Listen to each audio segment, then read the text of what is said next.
السلام عليكم ورحمة الله تعالى وبركاته. ان شاء الله تكونوا كامل بخير ومهنيين. الوصفة نتاع اليوم هي رفيس تونسي كما شفتوه، جبته لكم بمقادير جديدة والوصفة سهلة وبسيطة، اكيد راح تكون في متناول الجميع. بصح البنة واش نقول لكم، تقول راكم تاكلوا في البنيون.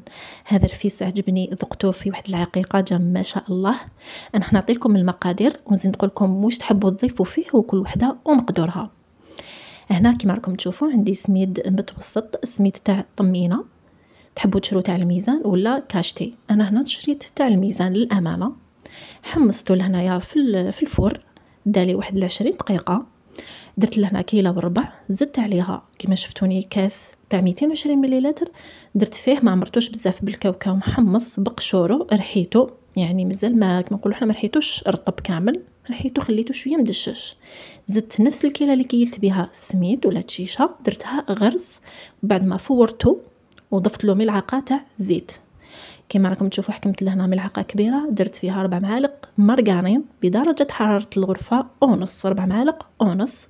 زدت عليها 2 ملاعق زيت، وراح نضيف عليها ايضا كما راكم تشوفوا 2 ملاعق ماء الزهر للتنكيه. وايضا في الاخر ضفت ملعقه تاع عسل. لهنا العسل اللي يحب يكون الرفيس تاعو شويه حلو على هكا يقدر يضيف حتى 4 ملاعق 5 ملاعق، واذا حبيتوها الحلاوه تكون معتدله ديروا كما درت انا. كما راكم تشوفوا جبنه الشيشه راهي سخونه، لازم تكون سخونه باش مارغرين هذيك تذوب والغرس ايضا، وتكون العمليه سهله. نقدر نجمع الرفيس ديالي هكذا حتى ينطم لي كامل. المقادير راهي مضبوطه، اذا شفتوه ما تلملكمش تقدروا تضيفوا ملعقه مارغرين هكذا وتلموه. شوفوا كيفاش يجي القوام تاعو ما شاء الله. هنا راح نقول لكم بلي الرفيس اللي شفتوه انايا ولا اللي ذقته في العقيقه كان معمر بالمكسرات، فيه جوز لوز بندق، يعني غلبت عليه المكسرات. واش نقول لكم واحد البنه جا ما شاء الله.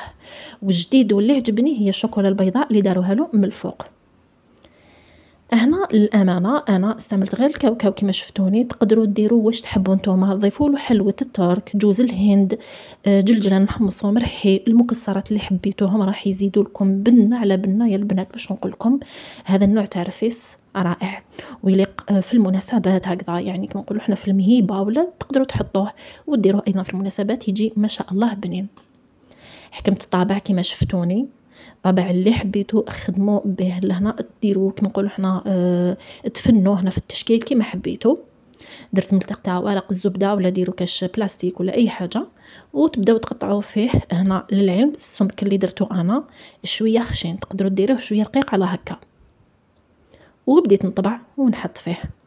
بعد ما نكمل نطبع كامل الحبات تاعي، شوفوا لهنا بهذه الطريقه يجيكم شباب من الفوق، يعني يجي املس. شوفوا بعد ما تكملوه كامل تقدروا تحطوه في الثلاجه 10 دقائق فقط، قسمه ذوبوا شوكولا تاعكم. هاكا نديه للثلاجه. وانا جبت شوكولا ماكسون تاع 250 غرام، راح نحطها في بان ماغي ولا حمام مريم ولا ميكرووند اللي عنده.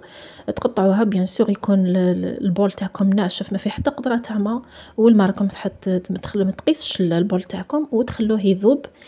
بعد ما تذوب الشوكولا تاعكم ما تذوبوهاش كامل، كي تبقى مرسوات صغار تنحوها وتكملوا تخلطوها بالملعقه. وهنايا اختياري، تحبوا ديروها مشتي كما درتها انا درت ملعقه تاع كاوكاو محمص بقشورو، ولا تخلوها هكاك.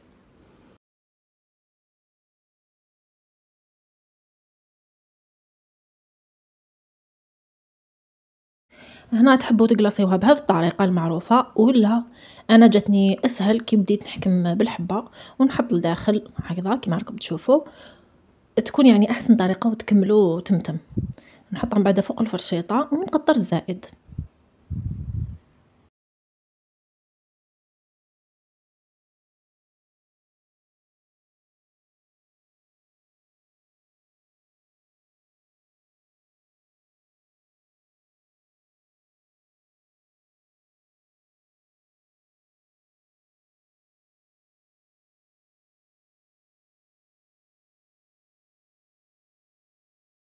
التزيين لهنا حبيباتي راح يكون اختياري، تتفنوا كيما تحبوا.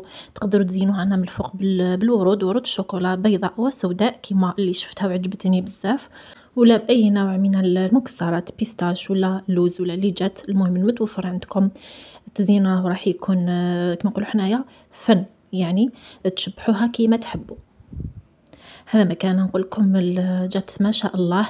فقط باش ما ننساش الكاوكاو كي تحمصوه بقشورو خلوه يتحمر لكم مليح، راح يعطيكم واحد البنه. واش نقول لكم نجربوها، اكيد راح تعجبكم، خاصه هكا في المناسبات راح تجي بزاف شابه. ما تنساوش تكتبوا لي في لي كومونتير كيفاش جاتكم، تشتركوا في القناه فضلا وليس امرا، وتضغطوا على زر الجرس راح يلحقكم كامل جديد. نقول لكم تهلاو في رواحتكم، الى الفيديو القادم ان شاء الله.